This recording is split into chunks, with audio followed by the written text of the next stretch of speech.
សួស្តីបងប្អូនទាំងអស់គ្នាសុខសប្បាយអត់ខ្ញុំសុខសប្បាយធម្មតាទេបងប្អូនហើយវិលមកជួបគ្នាជាថ្មីទៀតហើយតាមរយៈវីដេអូនេះយើងមកនិយាយអំពីរបៀបញ៉ាំម៉ាក់ប្រាំងធ្វើម៉េចកុំឲ្យឈឺកកុំឲ្យកាត់កកុំឲ្យលមាស់កក្អកអញ្ចឹងណាបងប្អូនតើឥឡូវមុនទៅដល់ពីរបៀបធ្វើញ៉ាំសូមពឹងបងប្អូនជួយអ្នកថ្មីដែលអត់ទាន់ Subscribe Channel ខ្ញុំសូមពឹងជួយ Subscribe ម្នាក់មួយមកបងប្អូនតើឥឡូវយើងនិយាយពីរបៀបញ៉ាំតែខ្ញុំមុននឹងចូលដល់ពីរបៀបធ្វើញ៉ាំខ្ញុំសូមសួរបងប្អូនមួយខែនេះខែម៉ាក់ប្រាំងហើយនៅតាមខេត្តនានានៅភ្នំពេញអីក៏គេមានលក់ដែរហើយសម្រាប់អ្នកភ្នំពេញវិញណាបងប្អូនទិញម៉ាក់ប្រាំង1គីឡូប៉ុន្មានដែរចំណែកខ្ញុំវិញម៉ាក់ប្រាំងនេះខ្ញុំទិញនៅស្រុកខ្ញុំណានៅកំពង់ចាមផ្សារជីហែស្រុកកោះស្ទឹងណាបងប្អូនខ្ញុំទិញ1គីឡូតែ6000ទេ6000នេះបងប្អូនស្ដាប់អត់ខុសទេណាហើយបងប្អូនវិញទិញនៅភ្នំពេញ1គីឡូប៉ុន្មានដែរបើបងប្អូនទិញនៅភ្នំពេញ1គីឡូប៉ុន្មានជួយសរសេរខមមិននៅខាងក្រោមវីដេអូផងបងប្អូនព្រោះខ្ញុំគិតថាខ្ញុំទិញបានប៉ុណ្ណឹងរៀងធូរថ្លៃណាដល់ពេលអ្នកនៅកន្លែងធ្វើការខ្ញុំគាត់ថាគាត់ទិញបាននៅស្រុកគាត់ហ្នឹងគឺធូរថ្លៃជាងនឹងទៀតបងប្អូន1គីឡូតា4000 5000អីទេអានេះនៅស្រុកខ្ញុំ6000តោះឥឡូវយើងចូលដល់វិធីធ្វើញ៉ាំហ្មងទៅក្នុងការចិតនេះបងប្អូនចាំបាច់ត្រូវតែមានកបិតមុតល្អបានស្រួលចិតហើយខ្ញុំមុននឹងដឹងពីវិធីធ្វើហ្នឹងតាមពិតពីមុនខ្ញុំក៏អត់ធ្លាប់ដឹងថាគេចិតញ៉ាំអញ្ចឹងដែរអញ្ចឹងបានខ្ញុំចង់ធ្វើវីដេអូចែកជូនបងប្អូនសម្រាប់អ្នកដែលអត់ដែលដឹងដូចខ្ញុំទើបដឹងហើយថ្មីចែកហ្មងណាបងប្អូនបន្ទាប់ពីដឹងពីរបៀបធ្វើញ៉ាំមកមានអីបងប្អូនអើយប្រហែលគីឡូក៏អស់ដែរញ៉ាំម្ដង2គីឡូ3គីឡូអីក៏ញ៉ាំអស់ដែរដែលពេលមិនទាន់ដឹងណាតែ4 10គ្រាប់អីហ្នឹងលេងទៅមុខហើយវាឆ្ងាញ់ប៉ុន្តែដោយសារអីវាមានជាតិជ័រពេលយើងញ៉ាំច្រើនទៅវាលមាស់កឈឺកលមាស់កចង់ឲ្យតែក្អកហ្មងណាបងប្អូន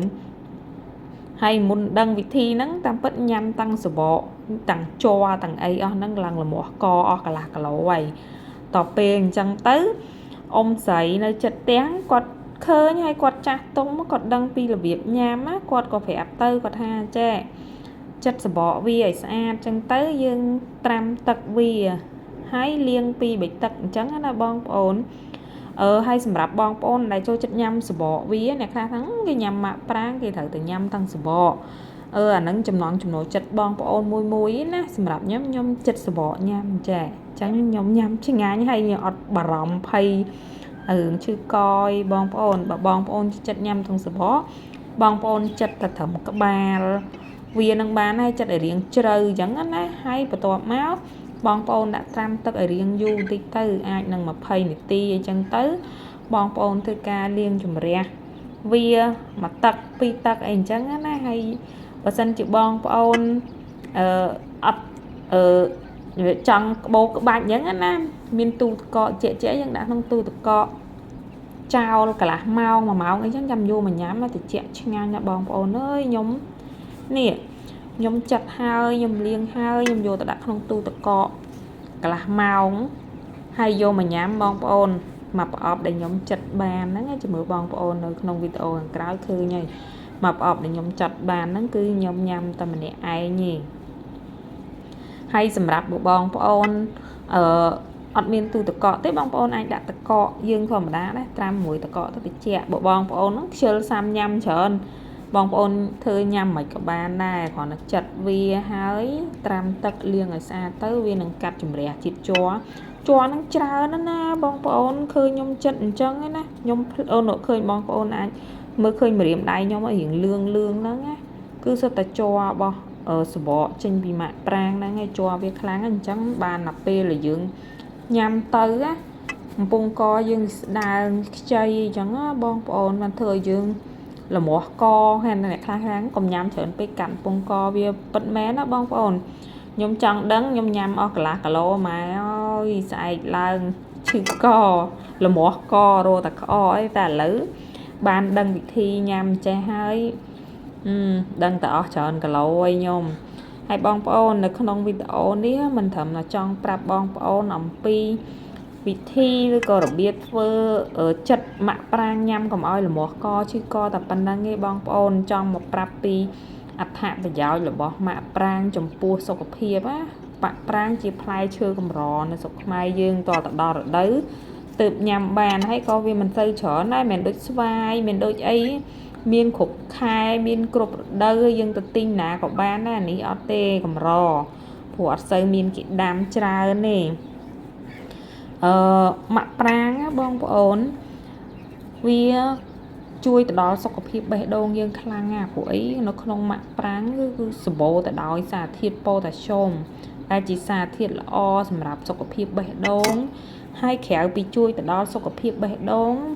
ម៉ាក់ប្រាងក៏សម្បូរទៅដោយ fiber ដែរបងប្អូនឃើញនៅលើទីផ្សារអនឡាញនេះគេផ្សព្វផ្សាយពីរឿង fiber ណាបងប្អូនតាមពិត fiber មាននៅក្នុងរុក្ខជាតិបន្លែផ្លែឈើធម្មជាតិរបស់យើងនឹងច្រើនមែនតើបើបងប្អូនក្នុងរបបអាហារបងប្អូនរាល់ថ្ងៃឲ្យតែបងប្អូនមានរួមបញ្ចូលជាមួយនឹងបន្លែផ្លែឈើនៅក្នុងខ្លួនបងប្អូនសុខភាពកាពះពោះវៀនបងប្អូនគឺអត់ខ្វះសារធាតុ fiber ទេអញ្ចឹងជំនួសដោយការញ៉ាំ fiber ដែលជាផលិតផលគេកែច្នៃបងប្អូនសាកញ៉ាំជារបស់ធម្មជាតិអញ្ចឹងបងប្អូនយើងបានញ៉ាំឆ្ងាញ់ហើយវាជួយដល់សុខភាពយើងទៀតហើយក្រៅពី fiber នៅក្នុងផ្លែម៉ាក់ប្រាងហ្នឹងក៏សម្បូរទៅដោយវីតាមីន C ដែរបងប្អូនគឺជាវីតាមីនដែលពិសេសដល់ជួយដល់ប្រព័ន្ធការពាររាងកាយរបស់យើងឲ្យមានសុខភាពមាំមួនប្រឆាំងការរលាកនិយាយទៅគឺវីតាមីន C ដើរតួយ៉ាងសំខាន់វីតាមីន C ហ្នឹងបងប្អូនវាជួយប្រឆាំងជាមួយនឹងពួក radical សេរីវាដើរតួជាអង្គទីអុកស៊ីដិនដែលមានឥទ្ធិពលខ្លាំងល្អមែនតែនជួយការពារកោសិការបស់យើងពីការបំផ្លាញនានាពីពួក radical សេរីបងប្អូនហើយក្រៅពីវីតាមីន C នៅក្នុងម៉ាក់ប្រាងហ្នឹងក៏វាជាប្រភេទផ្លែឈើដែលសម្បូរដោយជាតិទឹកវាបំពេញឲ្យជាតិទឹកក្នុងខ្លួនយើងបានល្អជាពិសេសនៅខែក្តៅអញ្ចឹងបងប្អូនដូចអាឡឹកដូចពេញប៉ោះដូចអីអញ្ចឹងផ្ដល់ជាតិទឹកឲ្យយើងបានច្រើនវីដេអូខ្ញុំហ្នឹងមានប៉ុណ្្នឹងឯងបងប្អូនជូនពរឲ្យបងប្អូនមានសុខភាពល្អហើយកុំភ្លេចណាបងប្អូនអ្នកដែលអត់ទាន់ Subscribe ជួយ Subscribe Channel របស់ខ្ញុំម្នាក់មួយបងប្អូនហើយបើពេញចិត្តវីដេអូរបស់ខ្ញុំមួយនេះសូមជួយ like លើវីដេអូនេះមួយហើយបើមានចំណាប់អារម្មណ៍អីអាច comment នៅខាងក្រោមហើយអរគុណច្រើនបងប្អូនទាំងអស់គ្នាអរគុណជម្រាបលាជួបគ្នានៅវីដេអូក្រោយទៀតណាបងប្អូន